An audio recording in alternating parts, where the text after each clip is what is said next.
Yeah. What are you going to experience now?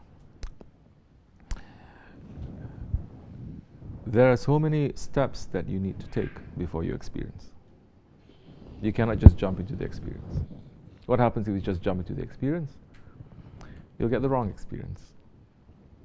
Or you get a very damaging experience. You want to go on a vacation. Let's go on a vacation. Yeah, let's go on a vacation. You cannot just get up and go. No. Unless, of course, you're very, very rich. And all you need is one card and a phone call, and everyone is going to arrange everything for you. Correct? Spiritually, there are those kind of people also, but they have a very strong connection, and they've cut off every other connection to this world.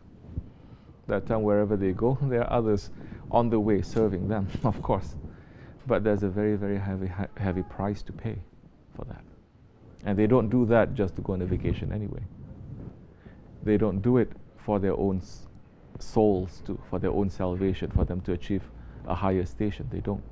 They do it for the work that is ahead that Allah subhanahu wa ta'ala has put in this world to continue the mission of the Prophet ﷺ, because the story has not finished yet. It has not finished. You're coming here, you're trying to be good, but those are just the beginning steps.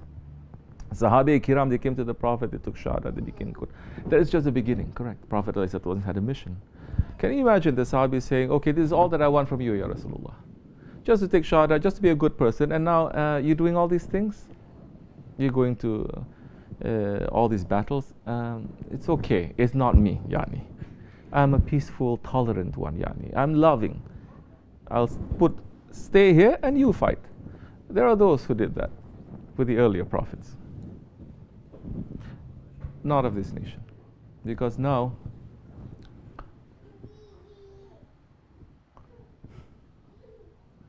you start falling in love.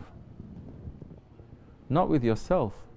You fall in love with that one that is there, that is in front of you, that is showing you the creator of love. And once you fall in love, what do you have to do with what you want? It is what that one wants. That is the meaning of a servant. It's not about what you want. It's about what your beloved wants.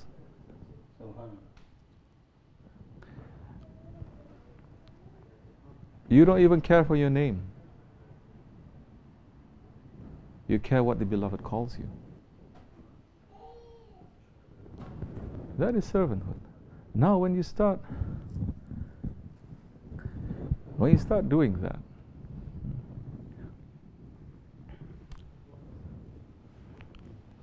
then it's a very long journey you have to make.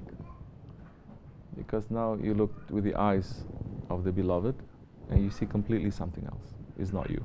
You understand? When you have a murshid, a shaykh in front of you, you have an idea of what it is. When you don't, you're just imagining. You can do zikr, you can read up all these things, but it is just an imagination to you because you have not tasted, you have not experienced. Do you understand? Why are we following a murshid? Why are we following the Prophet ﷺ? Because it brings us to Allah. We cannot bring ourselves to Allah. If we can bring ourselves to Allah, Allah would not send one single prophet to this world. Allah would not send one single prophet. Allah subhanahu wa ta'ala would just send the Quran into each and every one of us. He did not. The divine protocol is, our kalima is La ilaha illallah Muhammad Rasulullah. You cancel out Muhammad Rasulullah, which the whole world is trying to do now.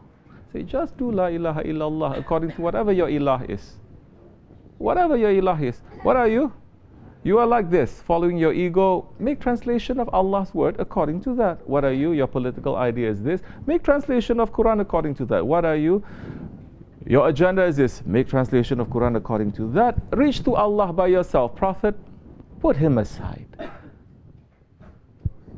This will destroy your religion. You have no religion. Then your religion will become like those of the Ahli Kitab who were earlier. They have Allah. They have Tawheed. But they don't follow the prophets of Allah. At least they were honest enough to kill their prophets. We are dishonoring now our Prophet ﷺ by putting him aside. Let me not use hard words to say that we kill our Prophet ﷺ. But there are so many Muslims who are doing that today. Everyone is rushing now to make a translation to the Quran, a new meaning of the Quran, according to their own nafs. And thousands are following because it fits to their nafs. Did not used to be like this. The people of the other nations, they did like this. Thousands of versions of the Bible. Every denomination has. Every year has. It's a big booming business. They're doing the same. Of course, Prophet ﷺ says, my nation, the Akhir Zaman, will follow step by step the Jews and the Christians. So how are you now going to experience that? Like I said, step by step, you have to. You want to go on a trip, first, you have to see whether you can afford it or not, basically, correct? You really want to go, you love to go. But if you cannot afford it, you cannot go. Meaning you have to pay. The journey back to Allah subhanahu wa ta'ala does not demand your money, but it demands payment. What is that payment? That payment is your ego. That payment is that which separates you from your Lord. That payment is that which you have to make the nafsu amara into a nafsu mutma'in. The one who is riding you, your ego, you must ride it like a burak to meet your Lord. So in order to experience that, first there is a payment. Then, how much more of the analogy can we go on? Oh, we can go on forever. You have to find a travel agency. Not someone who's going to cheat you, who is going to sell you the ticket properly and is going to tell you, I have my man there that's going to take you there. Correct? Then you have to, especially if you go on a long trip, you have to have a physical checkup. You have to have your clothes, you have to this. There's a lot of preparation before you actually embark on this experience. In the spiritual way, similar. You cannot just jump. You cannot just jump. Even if you say, I'm saying La ilaha illallah and everything disappeared. Okay, that's where you are. Never think for an instant that that is all that there is. I am not relying on my shahadat. I'm relying on the shahadat of my Shaykh. He is relying on the shahadat of his Shaykh. We are relying on the shahadat of our Prophet ﷺ. If you are just going to rely on your shahadat, on the one hand you say, Ashhadu an la ilaha illallah. Then I'm going to ask you, which of us has witnessed Allah? Which of us? Witness Allah. Zahir and batin. For us to say that we have witnessed Allah. Which of us had witnessed the Prophet? At least, alayhi wasalam. None. And who taught us our shahadat anyway? Who taught us our shahadat? When we came out as babies, we're taught this shahadat? Don't play games and to say, no, we're all Muslims, da. No, who taught us to give the shahadat? Don't say, oh, I learned it from a book and this. Who taught us this shahadat? You think that it's coming from you, from me, that we're doing our own research here and there, and we're coming up with faith? Allah subhanahu wa ta'ala has always brought faith from the higher stations through his prophets and his friends to this lower station for us. There is always a chain. It's not from thin air that you collect and you put. Do you understand? So now, to experience this, you need to go to that one who has the key. The people of zikr are people who say, I'm trying with my Islam, I'm trying with my Iman. Now I want to try to taste the ihsan. They will run like all those ones. For example, Salman al-Farisi.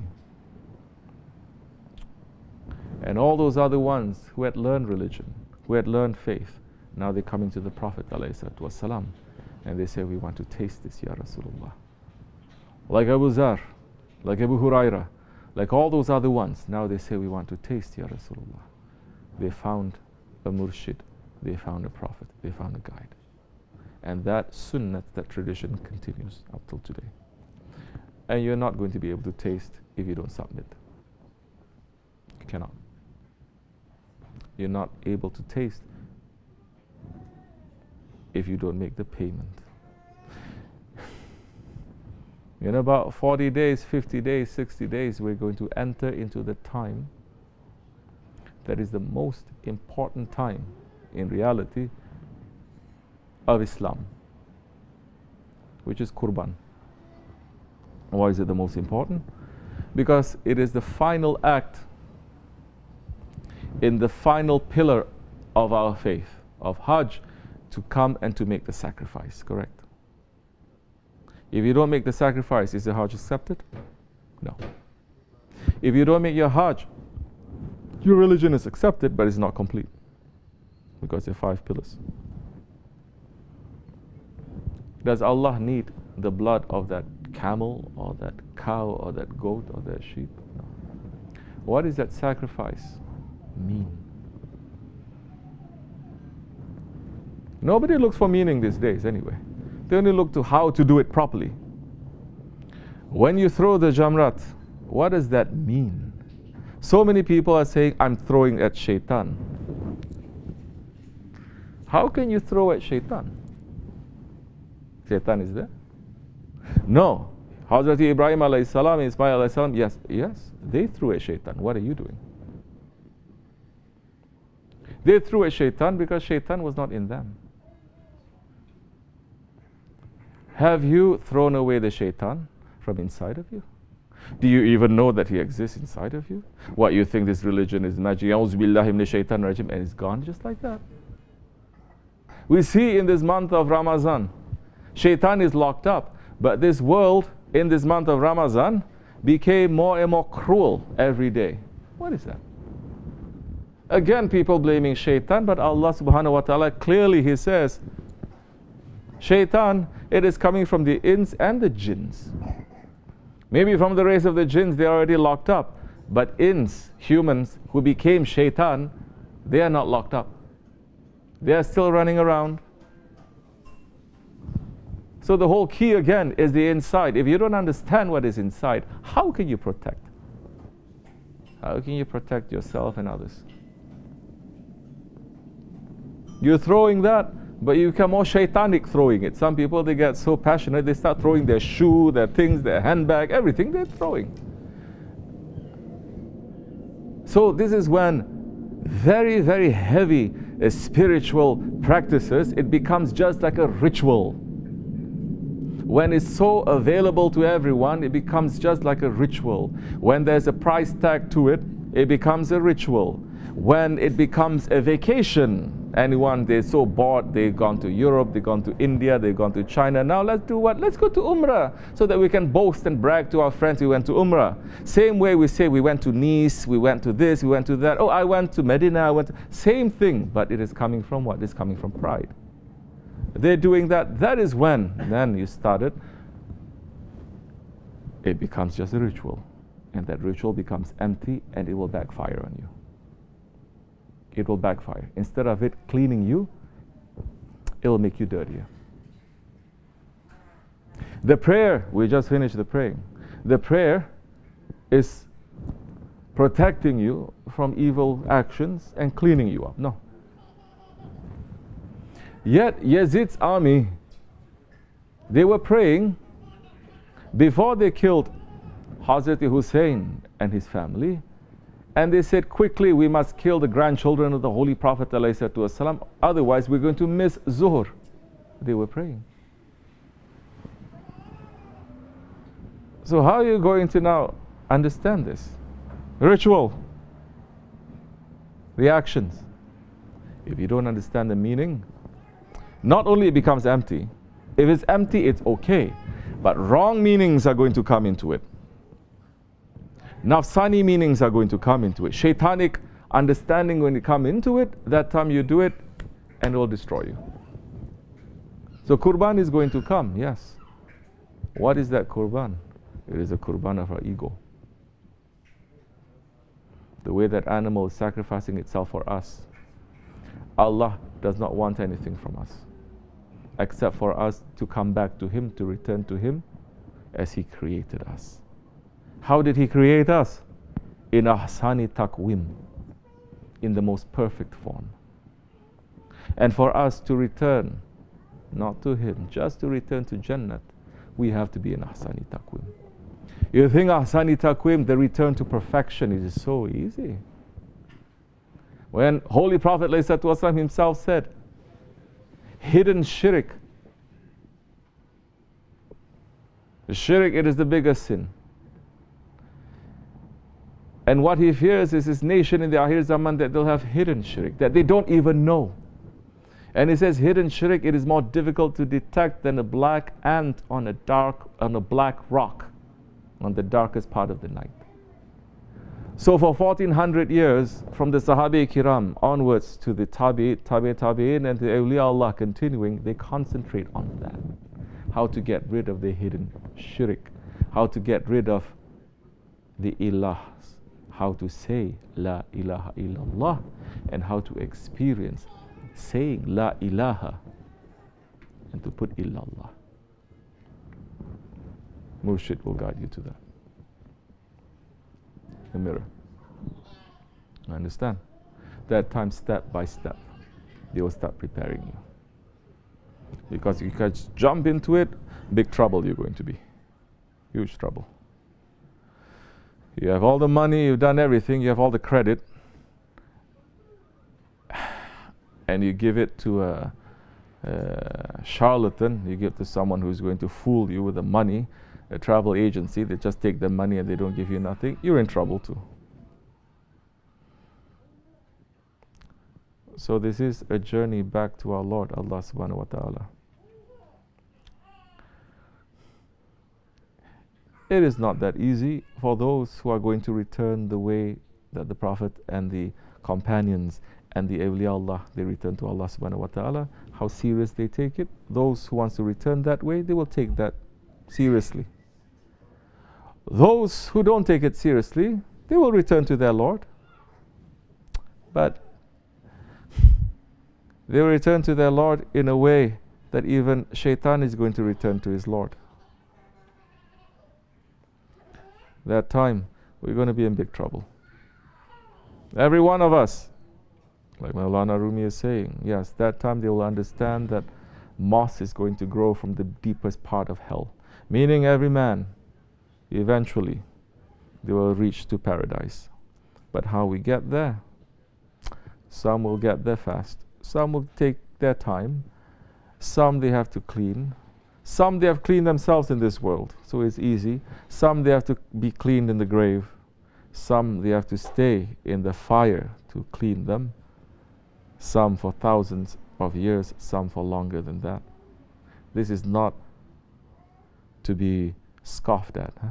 The fire in hell, awliya Allah, they are saying, one drop of the fire of hell is dipped into the oceans of Rahmat 70 times.